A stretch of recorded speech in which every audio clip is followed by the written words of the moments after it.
Hello, agents. Hello, everyone. So yeah, since the 90s, I've been helping agents and advisors put together plans for guaranteed income for their clients. Currently, there's this big push for guaranteed income in a deferred basis.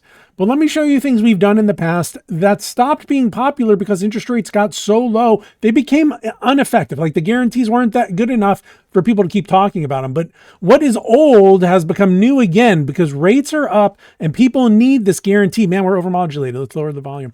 But people need these guarantees of income in the future. So let's take a look at what we can do with an immediate annuity, using it for 10 years of accumulation and then deferring the income for 10 years. So it's kind of confusing, but I can do all this and give a high income and a huge real death benefit. So I can take all those sizzle and make them guaranteed and for real stake. So let's take a look at this and to get you into idea what I'm talking about. But we're working with a 65-year-old male who has $1 million, right?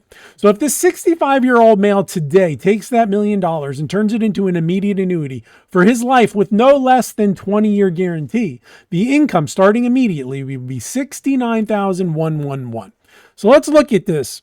Here's the age, right? He's age 65. He's going to get 69. It's the deposit date of 3/11, right? And a first payment of 4/11. So 1 month deferral, right? This money is 50. Of course, we're always using non-qualified money for this because you get the tax exclusion ratio, which is very important here. So 57.9% exclusion. So it breaks down your taxable portion and your non-taxable portion right here.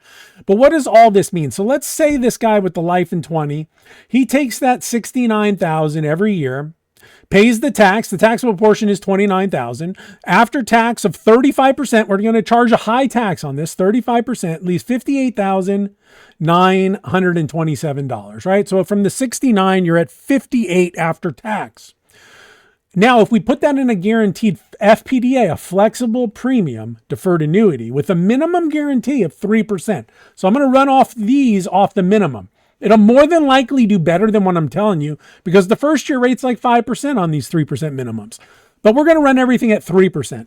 So if you, for 10 years, you take that $58,000 after tax money and drop it into this 3% interest rate product, after 10 years, it will have grown to $606,955. Okay.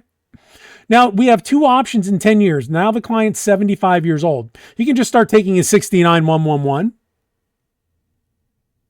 Or he could take that $606,000 and start stripping the interest. Since it's minimum guarantee of 3%, that will give you an extra $18,208 a year, just stripping the interest.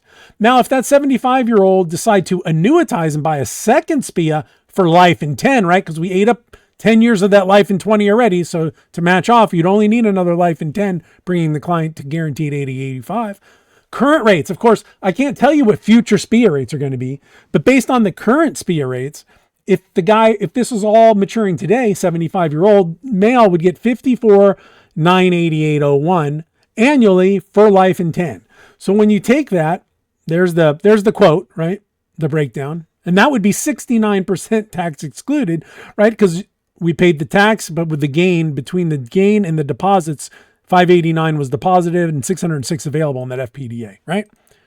Follow me. So after 10 years, remember, no fees, no charges, and a low commission, we can do all this.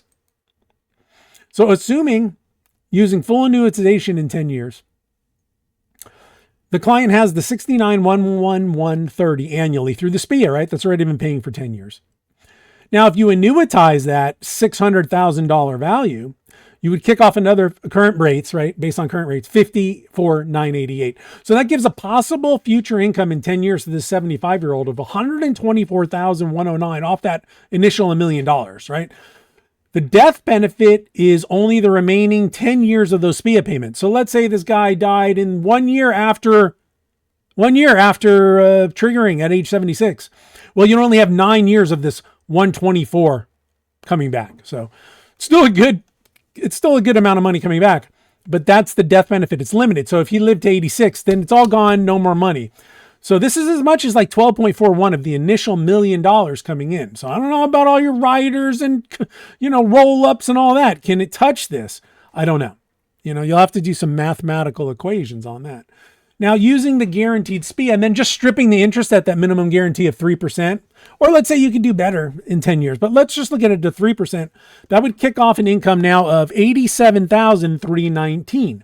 And this is a guaranteed number because we know the 69,111 is guaranteed.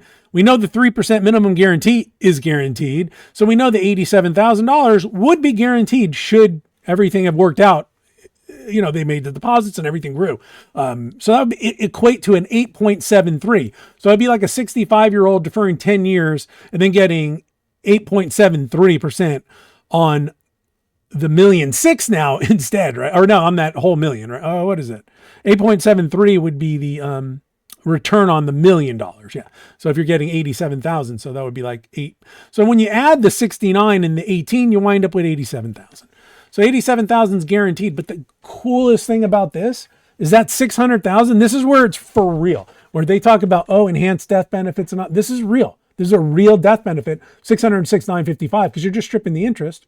That thing's out of surrender. That FPDA has been out of surrender for over 10 years. So if the person dies at 110, $606,955 still available because you've just been stripping the interest. So in this case, the client can get $87,000 a year guaranteed in 10 years.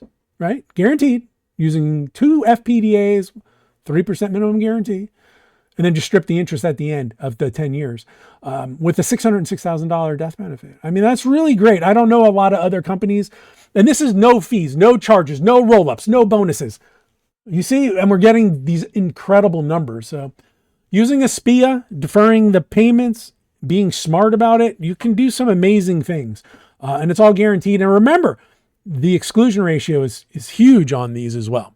So anyway, this can be done. I can do these. And if you just let it grow for 20 years, you wind up to $1.21 million if you don't touch the money. So if you just take the SPIA, now at age 85, the client now has $1.2 million death benefit, and they can turn on their $69,000. Or in year 11, they could have turned it on, and they have all this would be your death benefit. This column is always going to be the death benefit if you just strip the interest, right? Or you can annuitize this column at any time. Like if in the fifth year you want to annuitize 364, you can try and do that. Just make sure you had a 5-year flex premium product, not a 10-year flex premium product for the surrender charges. Oh my gosh, there's so much to this, but it's case design. So I need to know what the client has, what the client wants. Not just going to show them a roll up and a rider. Let's do some work on this stuff. Anyway, here's some disclosures. Pause the screen if you have any questions. End of my presentation. Remember to follow me on social media. X, YouTube, and LinkedIn for the most up-to-date information. And again, everything I talked about today, no fees, all commissions built in. This is the end result of it all. So X, YouTube, LinkedIn for the most up-to-date information. Thanks for watching. Talk to you all later. Take care. Bye-bye.